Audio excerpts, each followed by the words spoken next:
Decisão da Justiça. Bens arrecadados na campanha Ame Jonatas serão repassados para criança e entidade no norte do estado. Combate ao crime organizado. Operação da DEI que prende envolvidos com grupo criminoso especializado no furto e na receptação de cargas. Comércio em debate. Frente Parlamentar do Comércio Varejista se reúne com empresários do setor na capital.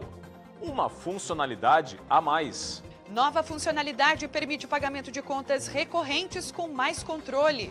A imigração em Portugal. Governo aumenta tempo de residência no país europeu para brasileiros pedirem cidadania.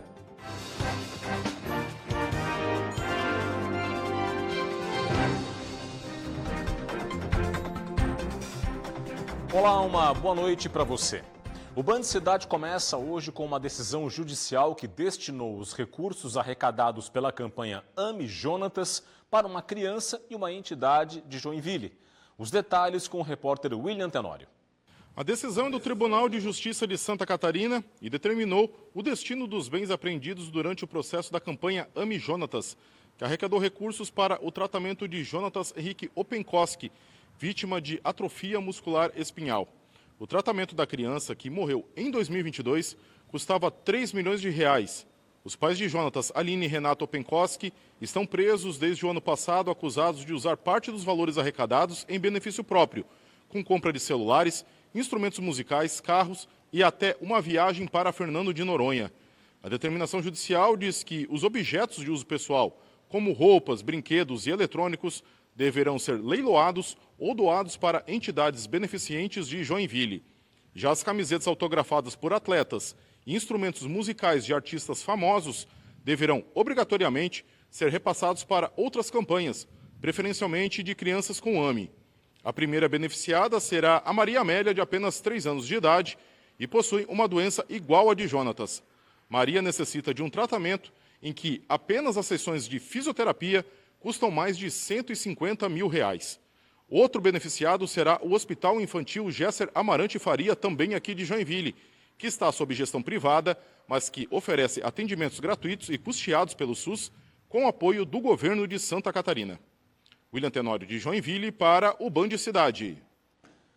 A queda do balão em Praia Grande. A Polícia Civil segue com as investigações sobre o acidente que matou 8 pessoas. O Ministério Público Estadual também acompanha o caso. Segundo a Polícia Civil, o delegado responsável pelo inquérito já ouviu o proprietário da empresa e também acionou a Agência Nacional de Aviação Civil, a ANAC, para esclarecimentos técnicos e regulamentares. Os policiais também estiveram na sede da empresa para entender como funciona o equipamento. A investigação também conseguiu vídeos de boa qualidade que mostram o momento do ocorrido. Novos depoimentos estão agendados para os próximos dias. Já o Ministério Público Estadual deu prazo de 10 dias para que a empresa responsável pelo balão que pegou fogo esclareça as circunstâncias do acidente. O órgão instaurou um inquérito civil público para investigar o caso. 2 apartamentos em um prédio de luxo no centro da capital foram arrombados no fim de semana.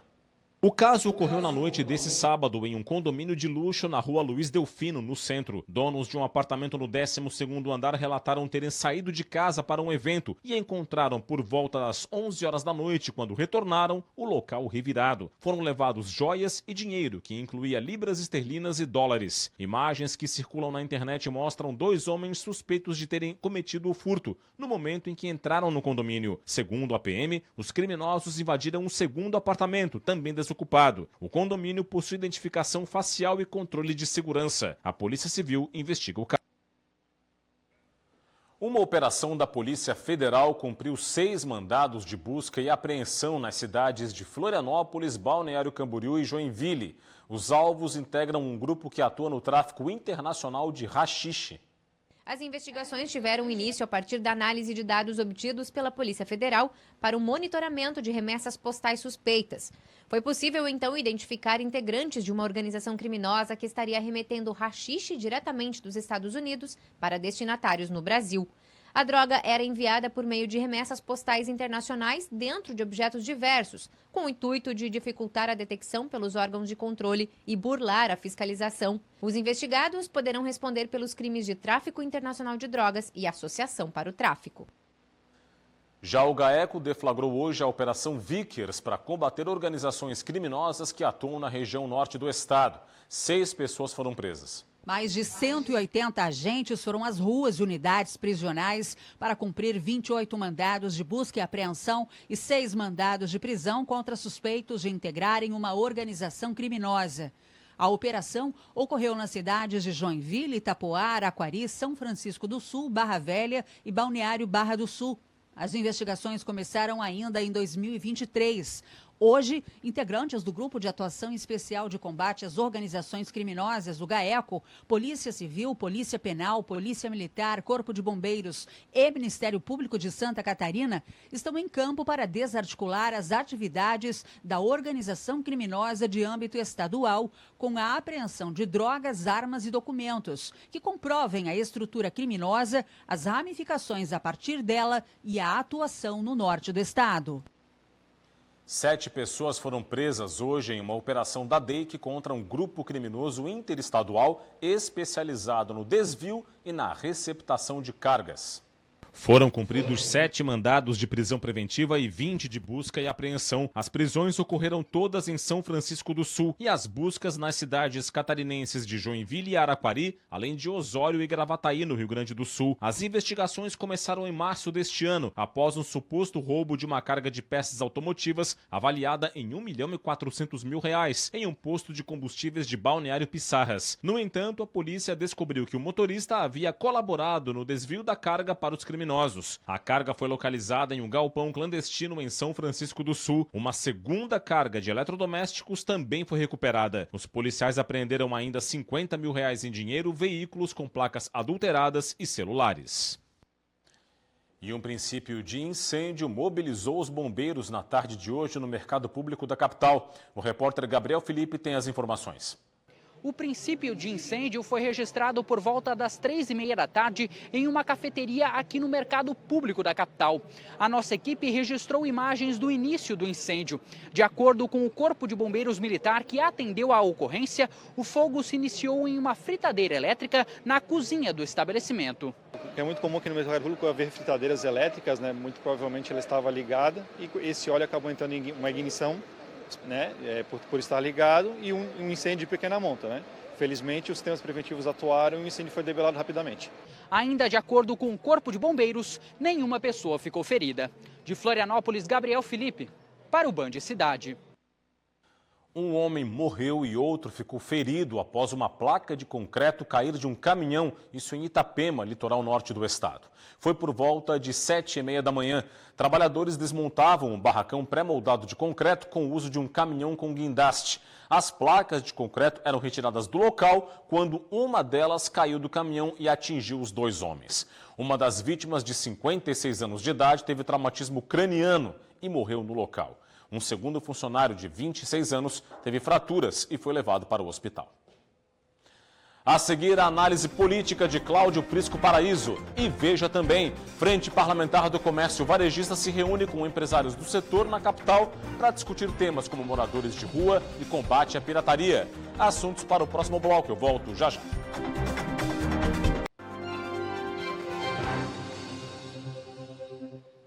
Estamos de volta com o Band Cidade, hora da política com Cláudio Prisco Paraíso aqui no jornal.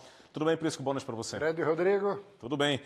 Prisco, vamos falar hoje então da vinda do ex-presidente Michel Temer ao Estado, é isso? Sim, foi a grande estrela de hoje, Rodrigo, num grande evento que discute, debate o futuro das cidades. Michel Temer, e sustentou a tese do enxugamento do quadro partidário brasileiro, que é indispensável, sem o que gera ingovernabilidade. E mais do que isso, os governos ficam sendo chantageados por uma coleção de 30 a 35 partidos. E aí fica impraticável. Isso se já não bastasse a orgia das emendas parlamentares. Aqui está Michel Temer, que fez um discurso duro, defendendo as federações. Não resta a menor dúvida que precisamos ter uma meia dúzia de 4 ou 5 partidos ou federações, para que esse país possa entrar nos trilhos, sob o aspecto político, com o desdobramento administrativo. Próximo telão. Aí nós temos os dois que se enfrentaram no segundo turno, e Michel Temer foi cirúrgico. Nós temos que ter no Brasil governo e oposição, e não uma polarização que eu qualifico de nefasta. Chega de lulismo contra bolsonarismo ou bolsonarismo contra lulismo. Tudo muito radicalizado, sectário, não é bom para o país. Próximo telão. E aí nós temos 4 governadores que são pré-candidatos do espectro conservador à presidência da República, para, quem sabe, enfrentar Lula da Silva ou alguém da esquerda. Romeu Zema, Ratinho Júnior, Tarcísio de Freitas e Ronaldo Caiado. Uma dobradinha saindo daí seria fantástica. Mas o ex-presidente Jair Bolsonaro, que é o maior eleitor do país, mas também, juntamente com Lula da Silva, o mais rejeitado, precisa respaldar uma dobradinha. E dificilmente vai abrir mão de um nome, de um representante da família nessa chapa, o que se constitui num erro. Próximo telão.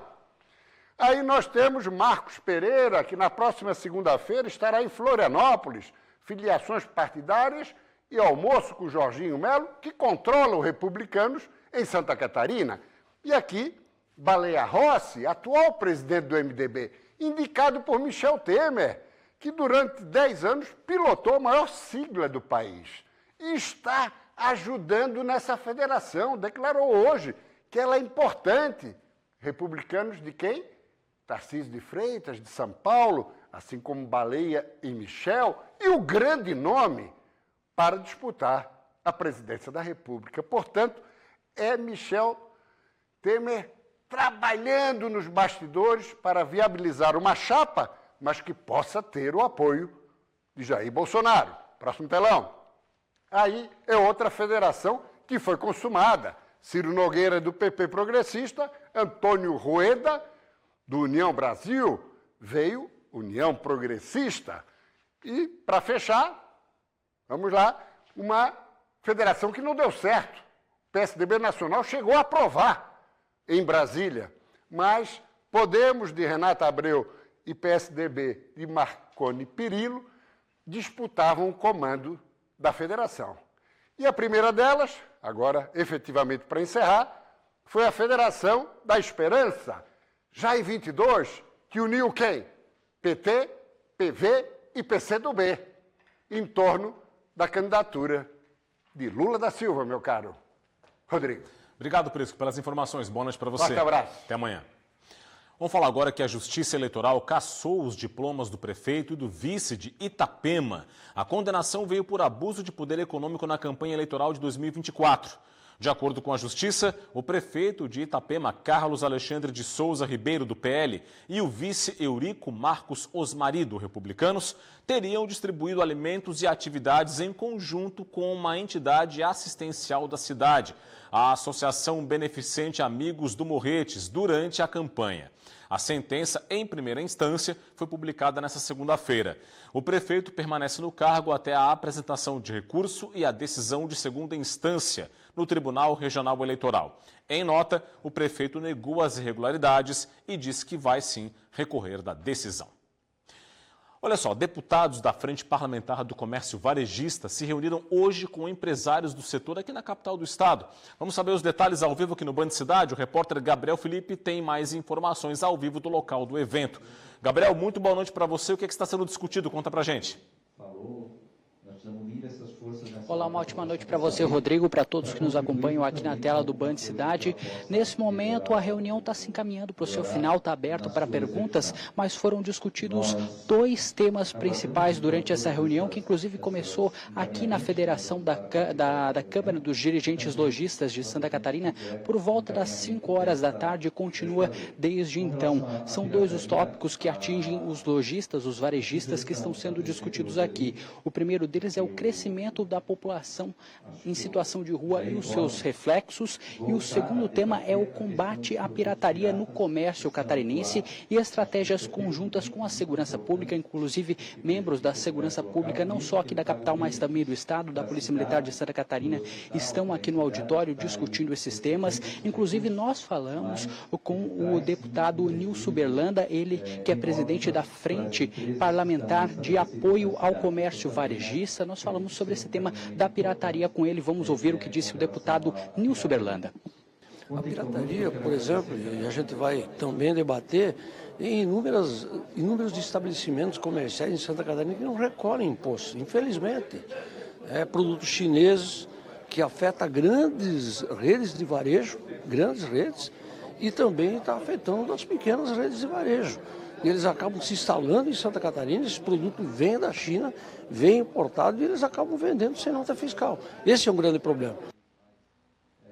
Um empreendedorismo forte nas nossas cidades de Santa Catarina. Então, aqui o evento também foi espaço para celebrar, além de tratar desses 2 temas que interessam o comércio varejista, foi espaço para celebrar os resultados do Dia Livre de Impostos aqui em Santa Catarina, que foi o maior do Brasil. Mais de 1.100 empresas participaram, dia que então as empresas simulam aí a retirada dos impostos, de alguns produtos, justamente para mostrar a alta carga tributária que tem sobre os produtos aqui no Brasil. Rodrigo. Informações e uma boa noite para você. Vamos falar da Serra do Rio do Rastro, um dos pontos turísticos mais conhecidos aqui do estado, que foi interditada nesta terça-feira devido à formação de gelo na pista. A interdição foi nos 2 sentidos, no trecho que liga os municípios de Bom Jardim da Serra e Lauro Miller. A Polícia Militar Rodoviária aplicou sal na pista para tentar acelerar o descongelamento, mas o risco de acidentes permaneceu alto. A Serra do Rio do Rastro é conhecida pelas curvas acentuadas e pelo tráfego difícil, especialmente para veículos pesados. Em nota, a Polícia Rodoviária reforçou a recomendação de atenção e prudência aos motoristas que trafegam pela região serrana. A seguir no Band Cidade, o Pix automático já está disponível. Daqui a pouco os detalhes. E veja também, Portugal eleva para 7 anos de residência a exigência para brasileiros tirarem cidadania. Daqui a pouco este assunto, depois do intervalo, eu volto em instantes. Então vamos agora em frente com o Pix automático, que já está em funcionamento, uma nova funcionalidade que promete facilitar a vida de quem paga mensalidades e faturas com frequência. Veja.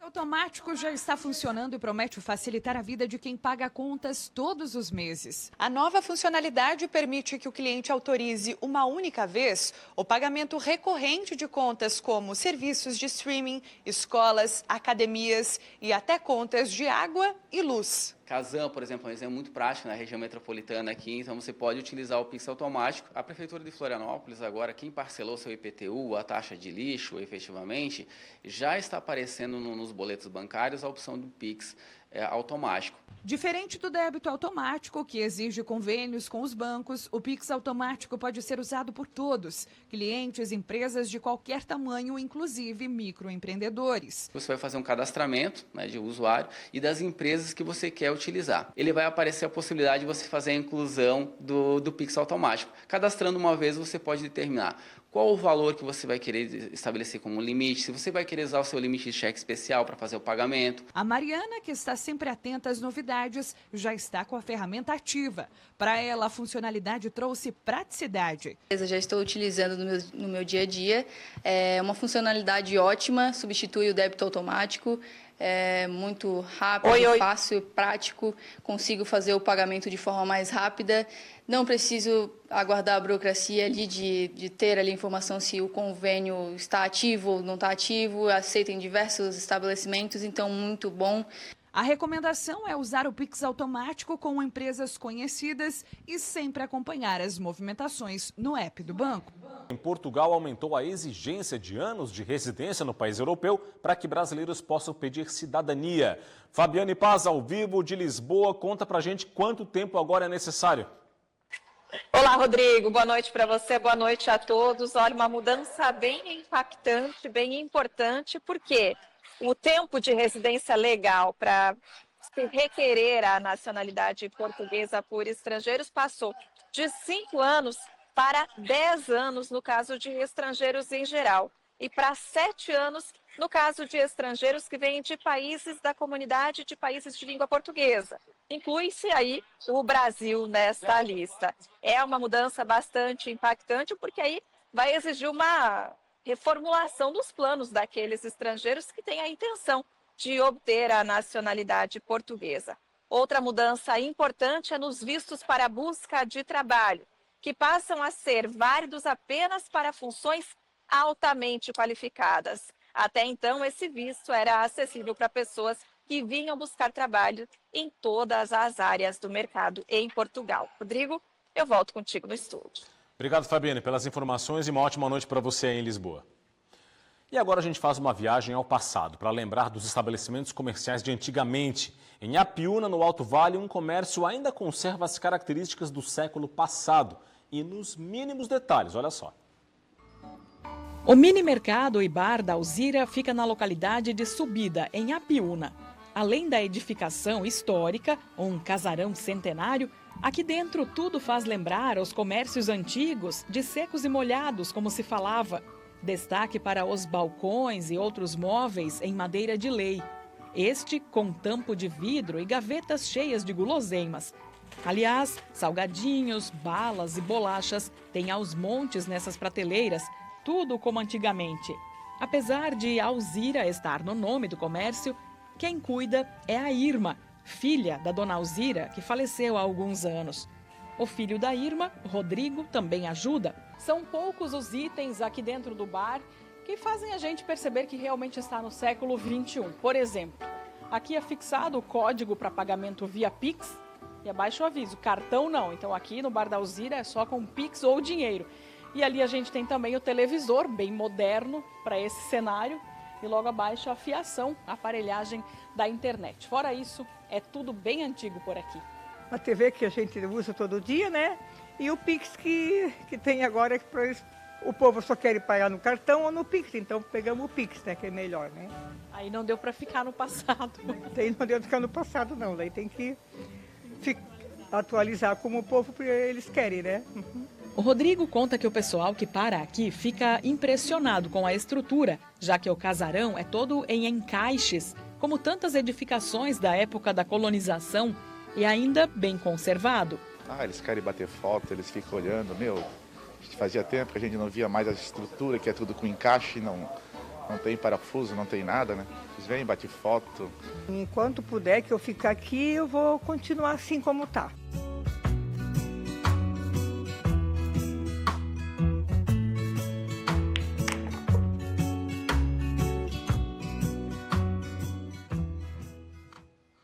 Legal, história pura, não é? E é isso, esse foi o Band Cidade de hoje. Para rever o nosso conteúdo, acesse TVBV Online, nosso portal, o QR Code na tela para você. Vem aí as notícias do Brasil e do mundo no Jornal da Band. Para você, um forte abraço, muito obrigado pela audiência, uma boa noite e até amanhã. Tchau, tchau.